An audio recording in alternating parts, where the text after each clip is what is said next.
इस खबर का रुख करते हैं जो कि उत्तराखंड तो सामने आ रही है तो नगरासू तणाव ते हुण उत्तराखंड के सीएम पुष्कर धामी का पहला बयान सामने है। पुलिस ते प्रशासन निरपक्ष कार्रवाई कर रहे हैं। डीजीपी लगातार सारे पक्षों के संपर्क दे विच ने। किसी भी वाद का हल सिर्फ गलबात राही संभव है। दोषी पाए जाने वाले खिलाफ बढ़ती कानूनी कार्रवाई होगी। तो सीधे तौर पर पहला बयान पुष्कर धामी का उत्तराखंड के सीएम ने उन्होंने इस पूरे मामले सामने आया क्योंकि विवाद लगातार जारी है। नाल ही उन्होंने कहना है कि उत्तराखंड देवभूमि है, इत्थे सारिਆਂ ਦਾ सत्कार किया जाता है। गुरुद्वारे ते साडे धार्मिक स्थान डूंगी आस्था ते सत्कार के स्थान ने, उत्थे कोई भी अजिहा काम नहीं करना चाहिए जिस नाल मर्यादा घटे। सीधे तौर पर यह बयान उन्होंने दिता गया। नाल ही कहा कि आस्था को ठेस पहुंचाने तो बचना चाहिए। जेकर कोई मुद्दा है तो लोगों को उस पर चर्चा करनी चाहिए है, गलबात राही हल निकलने चाहिए ने। सीधे तौर पर क्योंकि लगातार जिस तरह का तनाव का माहौल करन प्रयाग के विच बनया, उस तो बाद गुरुद्वारा नगरासू के विच कुछ निहंग सिंघां वालों जो है गुरुद्वारे की छत ते कब्जा किया होया, वो तस्वीरां भी लगातार सामने आ रही ने। तो हुण इस पूरे मामले च उत्तराखंड के सीएम का पहला बयान बहुत अहम है। सीधे तौर पर उन्होंने कहना है कि गलबात राही मसला हल करना चाहिए क्योंकि लगातार विवाद जो है गहराउंदा जा रहा है। हालांकि निहंगां दा दूजा जत्था जो है नगरासू गुरुद्वारे पहुंचा हुआ है तो उत्थे जो निहंग अंदर मौजूद ने उन्होंने मनाउण दी कोशिशां लगातार जारी ने। पर इस पूरे मामले हुण सीएम पुष्कर धामी का कहना है कि जे कोई गलबात है उसनूं गलबात राही हल करना चाहिए है तो कोई भी अजिहा काम नहीं होना चाहिए जिस नाल आस्था घटे। क्योंकि सीधे तौर पर गुरुद्वारे ते धार्मिक स्थान डूंगी आस्था का केंद्र ने यह भी उन्होंने वालों जिक्र किया गया है। तो सीधे तौर पर इस गल का भी जिक्र किया गया कि दोषी पाई जाने वालों खिलाफ कानूनी कार्रवाई होगी।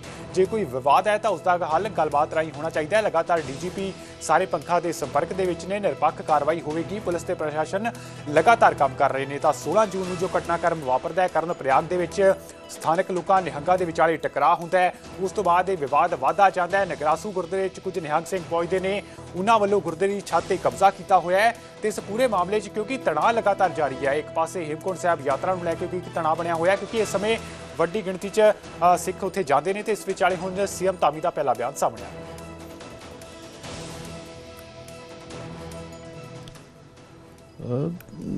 कर्णप्रयाग में और नगरासू में जो भी घटना सामने आई है और सभी पक्षों को हमने निष्पक्ष रूप से सरकार, प्रशासन, पुलिस कार्रवाई कर रही है और सभी प्रतिनिधि मंडल यहाँ पर प्रशासन के लोगों से मिले भी हैं और हमारे पुलिस महानिदेशक ने लगातार पिछले 2-3 दिनों से बात की है।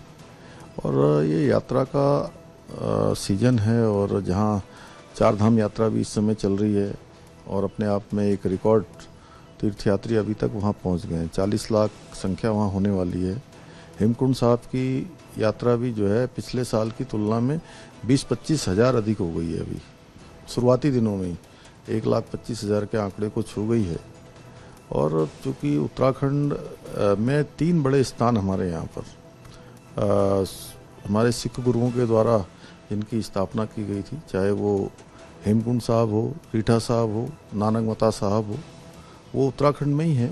और प्रत्येक वर्ष यात्रा चलती है। सबका सम्मान करना हम सबका संस्कार भी है। देवभूमि अतिथि देवो भव की तर्ज पर हमेशा यहाँ पर लोगों का सबका स्वागत करती है।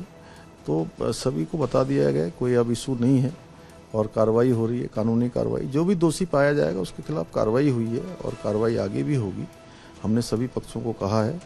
और सोशल मीडिया पर इस पर या भ्रामक जो समाचार फैला रहे हैं, मैं उन सभी से कहना चाहता हूं कि इस प्रकार से चीज़ों को बांटने का प्रयास न हो। अभी पूरा देश एक है। हमारे यहाँ पर सभी धर्म के लोगों ने मिलजुल कर इस देश को आगे बढ़ाने का काम किया है, अभी भी आगे बढ़ाएंगे। उत्तराखंड देवभूमि है और देवभूमि में सबका सम्मान करना, देश की रक्षा के लिए हर 5वां सैनिक देने का काम देवभूमि उत्तराखंड के लोग करते हैं।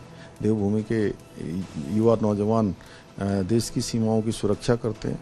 तो यहाँ आने वालों का सबका स्वागत है। मैं कहना चाहता हूँ कि अब जो है अब कानून अपने हाथ में इस प्रकार से लेगा, भ्रामक खबरें फैलाएगा तो निश्चित रूप से उस पर कानूनी कार्रवाई भी होगी। सर, आप उन लोगों से क्या अपील करना चाहेंगे जो गुरुद्वारे में? देखिए, मैं सभी से कहना चाहता हूँ क्योंकि ये गुरुद्वारे और ये हमारे सभी धार्मिक स्थान, ये हमारी बहुत आस्था श्रद्धा के स्थान हैं। यहाँ पर सबको आश्रय मिलता है, सबको जो है मार्गदर्शन मिलता है, प्रेरणा मिलती है।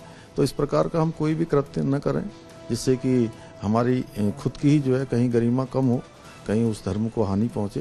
तो धर्म की हानि को पहुँचाने से हमें बचना चाहिए और सब लोगों को कोई बात है तो बात करनी चाहिए। बात करके सारी चीज़ों का समाधान निकलेगा।